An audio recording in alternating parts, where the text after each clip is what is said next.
نحن لن نستسلم، ننتصر أو نموت. ودقاليهن لا دقالمay gumeystihii ku soo duulay dalkiisa. Wuxuu ahaa caalim diineed iyo hogaamiye hal adag. 20 sano ayuu dagaal adag iyo iska caabin kula jiray gumeystihii Talyaaniga. Cumar al-Mukhtar wuxuu ahaa macallin dugsi Quraan iyo haleel dalkiisa u huray naftiisa. ku soo dhawaada daawadayaal muuqaalkeena maanta.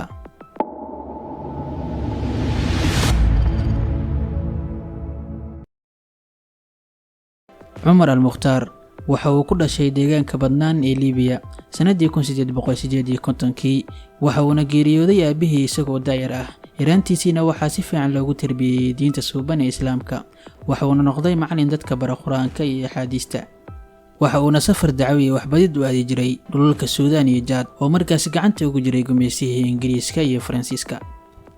sanadkii 1912 dalka Talyaaniga ayaa waxa uu go'aansaday dagaal ka dhan ah dawladda Cusmaaniyiinta oo markaas xukunkeedu hoos imaanayay dalka Liibiya.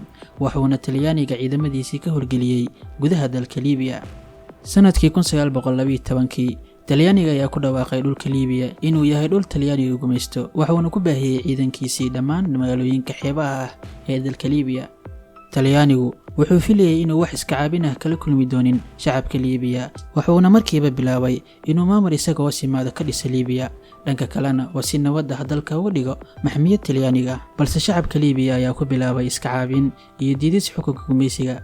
dagaalka uu adkaana waxa uu Talyaanigu kala kulmay xirtii uu macallinku ahaa Sheekh Cumar al-Mukhtar. Cumar al-Mukhtar wuxuu abaabul ka dhex bilaabay shacabka Liibiya. wuxuuna ku booriyay inay la dagaalamaan gumeysigan dalkooda xoog ku qabsaday. isagii xirtiisii waxay hubka u qaateen inay dagaal la galaan Talyaaniga.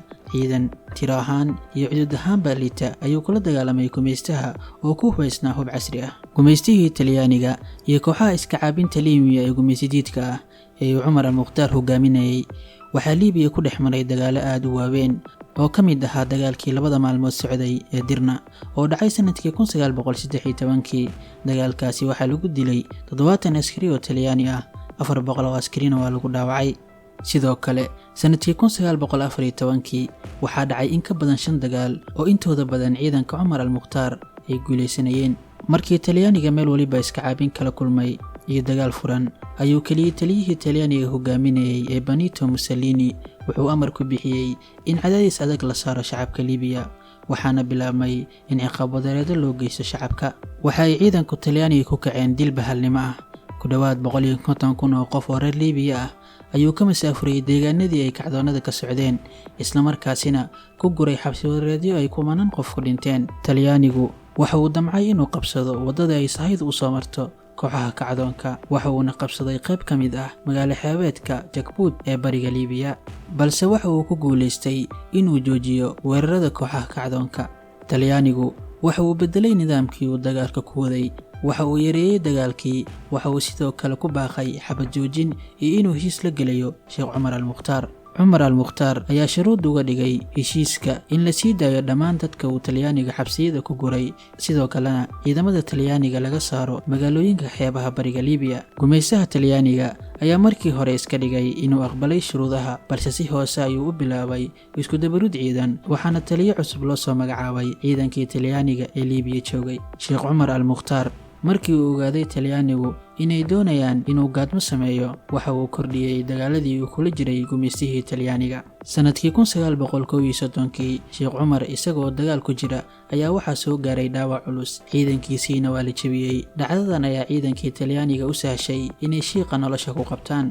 waxayna maxkamaddu Talyaanigu leeyahay ku xukuntay daldalaad. waxaana meel fagaara ah lagu daldalay Sheekh Cumar al-Mukhtar sanadkii 1931 isagoo da'diisu ay ahayd 73 sano. إذا لم تتفقوا معنا فإني أنظركم بحرب رهيبة في الحال. أنا أدرى بقوة حكومتكم التي تتوعدوننا بها. وقفنا ضدكم ل20 سنة، وإن شاء الله نحن باقون معكم إلى نهايتكم. ugu dambeyntiina waxay ciidankii Talyaaniga Liibiya ka baxeen sanadii 1943